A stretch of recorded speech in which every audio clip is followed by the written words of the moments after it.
Again, we meet and talk about bread faults, part 2, a rest of the bread faults which we had not taken up in the previous lecture. I explain some of the more bread faults and their remedies in this lecture. We had done up to very thick crust, then we come to flinty crust. We also call it shell tops. We also call it flying top. What happens sometimes, the bread crust is hard and it breaks just like an eggshell. It is also known as flinty crust, and it happens when we are using strong wheat flour and that has been not fermented properly. That dough has been insufficiently fermented. There are other factors also. For example, if we make the stiff dough and the inadequate pan proofing has been done, excessive top heat is there in the oven, or the dough was quite cold, or too much yeast has been used, then over mixing has been done, or very tight dough due to under mixing is there, too much improver has been added. These are all the reasons for giving the flinty crust or flying crust.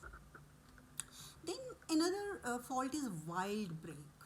This sometimes you find when you slice the break, you find there are wild breaks. From outside also you can look at the wild breaks in the bread loaf. Smooth break shred is desirable in the loaf. If the gluten content has not been conditioned properly during fermentation, then top of the crust, instead of rising gradually, it will burst under pressure of the expanding gas, and this will give wild breaks on the top and sides of the bread loaf. Insufficient proofing of bread, excessive heat in the oven, they can also give you wild breaks in the bread loaf. According to the cause, you can rectify it. Then sometimes you get sticky crumb. If you slice the bread, you will find the crumb is sticky inside, and this can be due to the factor that if the wheat flour or loaf, it has been proofed or under excessive humidity conditions, or otherwise it will mean naturally if you are doing proofing for a long time under higher relative humidity, this will absorb more of the moisture content, and when you bake it, then it can give you sticky crumb. If the dough is too light or too slack, if you have used excessive amount of fat in the formula, low salt content in the formula, excessive use of mineral improvers, they all can lead to crumbiness of the crumb. Otherwise, the crumb should be, it should be good. It should not break into small fragments when you slice, and this is known as crumbiness. This is not desirable. If the dough has been fermented properly, you will find it will give elasticity to the breadcrumb, and it will not break into small pieces when you do the slicing. And the factors already I have told for the crumbiness. They can be if the cold dough has been used, too much yeast has been used, strong flour has been used, over mixing of the dough has been done, too much improver has been done. They all lead to crumbiness, which is not desirable. Then holes and tunnels in the bread. Sometimes when you do the slicings, you will find instead of small uniform cells, proper texture, grain of the crumb, you find long tunnels and big holes in the crumb. Why it is so? There can be so many reasons. If you are using weak flour and it cannot withstand the pressure of carbon dioxide gas produced during proofing or fermentation. If you are using high yeast in the formula, more carbon dioxide production and more of the holes and tunnels because of this high production of carbon dioxide. If the dispersion of the ingredients is not proper during mixing, if the base of your oven is very hot, undermixing or overmixing both can cause the creation of holes and tunnels in the crumb. Balanced formula has not been used. You have not used the proper proportion of various ingredients given in the bread formula. During proofing, the temperature of proofing cabinet is very high. It is not between 25 to 27 degree centigrade. And if the proofing has to be done for 30 minutes or 40 minutes or 15 minutes as given in the formula at various steps, and you do overproofing, then also you will get holes and tunnels, because due to over proofing, yeast gets more time to ferment and more of the carbon dioxide production, and it leads to formation of holes and tunnels. Then another fault is irregularity. Irregularity means when the molding has been done loose, or molding where you have given uneven pressure while molding. Somewhere you have put more pressure, somewhere you have put less pressure, and they will cause large pockets of the air in the folds, and then you will get irregularity in the shape of the bread. It will not be even bread loaf. And an even pressure during molding will give rise to regular loaf size, loaf volume. Deficiency of bloom. The most important factor for bloom is the enzyme diastase. This diastase enzyme is present in the flour, and diastatic activity of wheat flour should be sufficient. Otherwise, what will happen? You will not get the good bloom in the bread. Sufficient sugar production and formation of dextrin during baking, they can also impart bloom.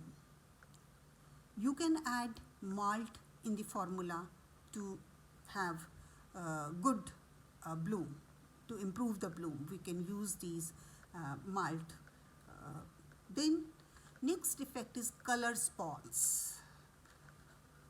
It is because of entirely carelessness of the baker. He is not using clean molds. His working shelf platform is not clean. Handling of the bread has been done with unclean hands. Baking gloves, they are not washed and clean.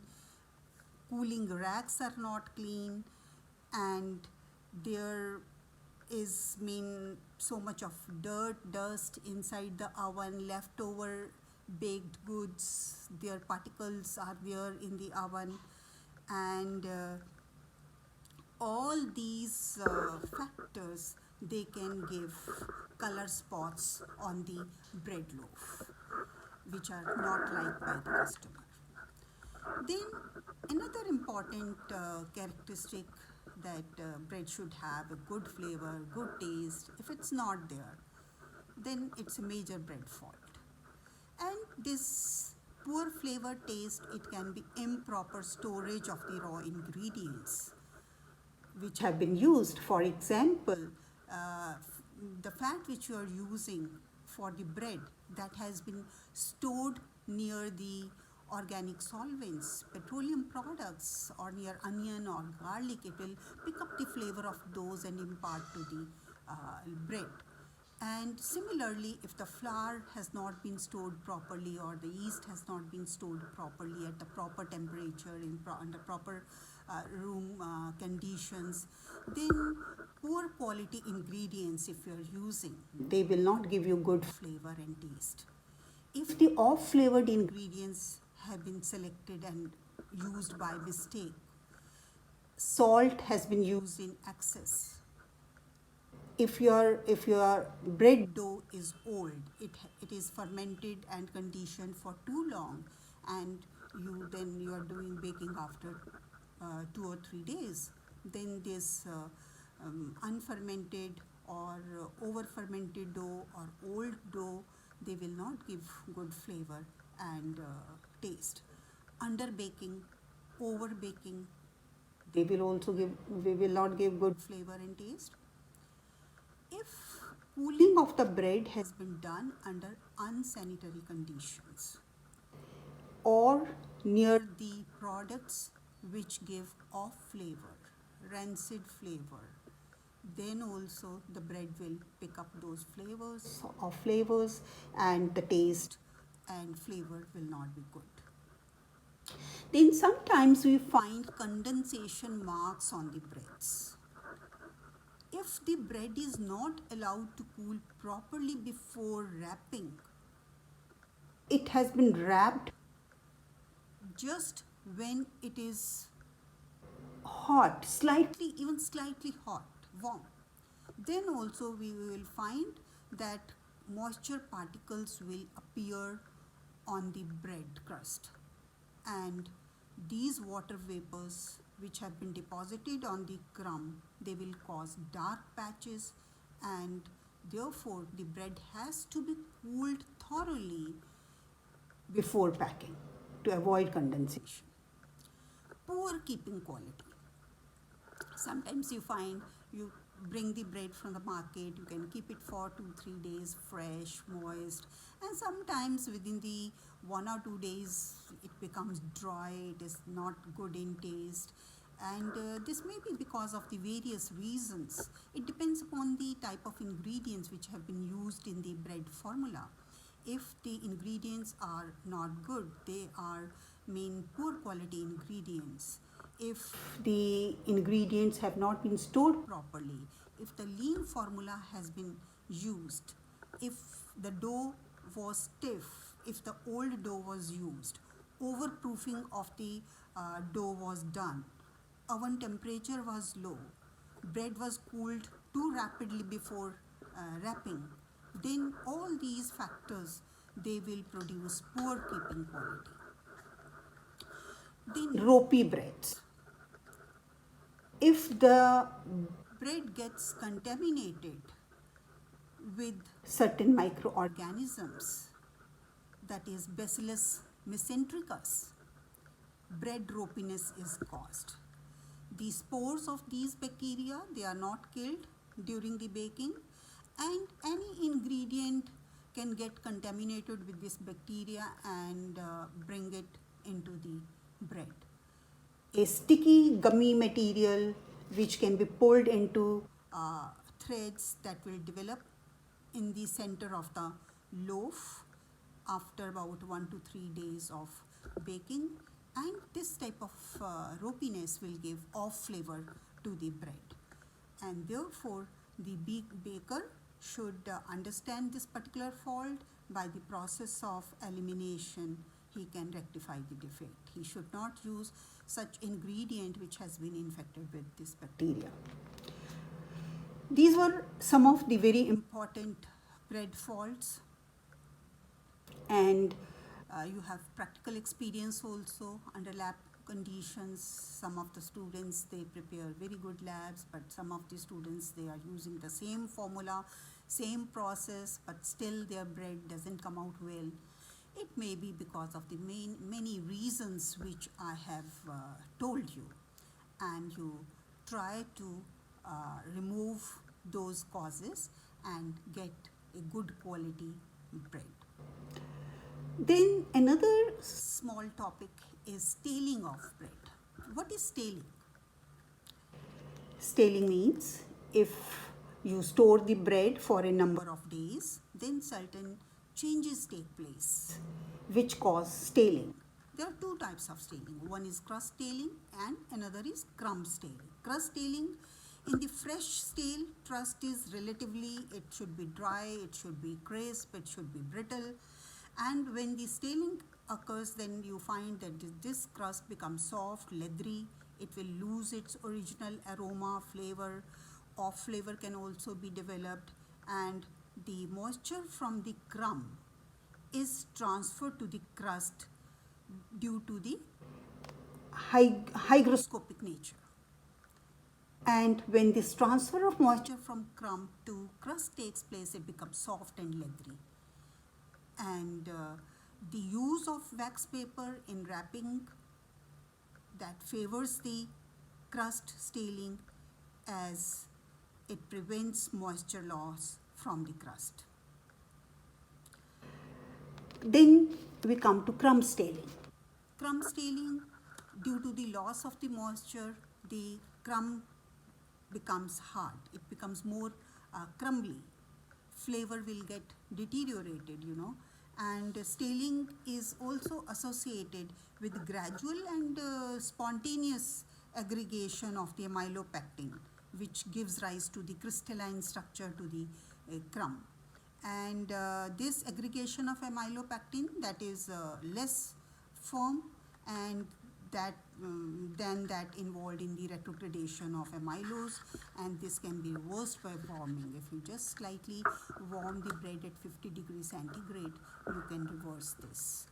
Bread should be stored at the room temperature. If you are storing the breads at low temperatures, 0 degrees centigrade, or in the refrigerators, they will get harder, greater than those which have been stored at the room temperature about 30-40 degrees centigrade. But the breads which are stored at a very high temperature, they develop off flavor, their crumb will turn brown, and that is also not desirable. Therefore, breads should be stored properly at the optimum temperature to have better shelf life. And shelf life is, that bread is short, it is 2 to 3 days, and beyond that is not good for eating, because it doesn't taste good, it doesn't impart good flavor. I hope now you are clear about all aspects of bread making, ingredients, their functions, processing methods, their faults, and how to get good quality bread loaf. Thank you very much.